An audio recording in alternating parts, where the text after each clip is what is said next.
kababata pa nito mga kanegosyo, you are actually renting out clothes and costumes, particularly sa mga cosplayers.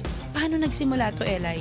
It all started with my passion and love for dressing up po talaga. Like, kahit sa family ko, pupunta lang kaming bundok. Go outfit, ilaban natin yan. Naka-dress and boots ka, mga ganun exactly. level. Until one evening, my father asked me na, anong gusto mo sa 16th birthday mo? Tapos doon ako nagkahit na, what if mag-cosplay ako? Kahit indoor shoot lang, ganun. And fast forward, nakapag-cosplay ako. And nung nasuot ko yung costume na yun, parang sabi ko, gusto ko pang umulit. Until inaya ko na din yung friends namin na, tara, cos group tayo, punta tayo sa mall, ganito, ganyan. Joshua, ano naman ang naging role mo dito sa business nyo? Ako po yung parang nagsimula nung startup dun po sa business kasi gusto ko po kasi maging financially independent na rin kasi from my parents, and that was a start din.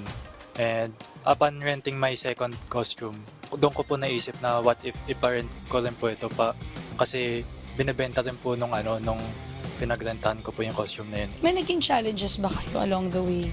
We have this client na minor siya and super demanding na parang umabot sa point na kami pala magbabayad ng shipping. Pinagalit yung rider sa amin. It's always the buyer. Yes po. Tapos, yan, nag-rent siya. Ang nakakatawa, yung nirent niya pong costume, hindi niya po kilala yung character. So, we have to introduce it to her. Kayo ba as partners, wala naman kayong conflicts?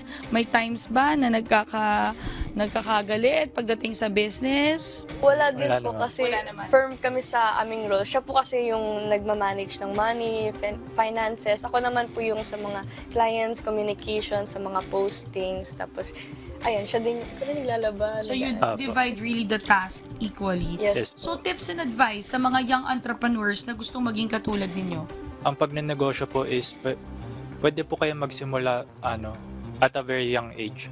So it's not too late para mag-start kahit na nasa 30s kayo. As long as goal-driven kayo, ma-achieve nyo yung mga dreams na pinapangarap nyo po.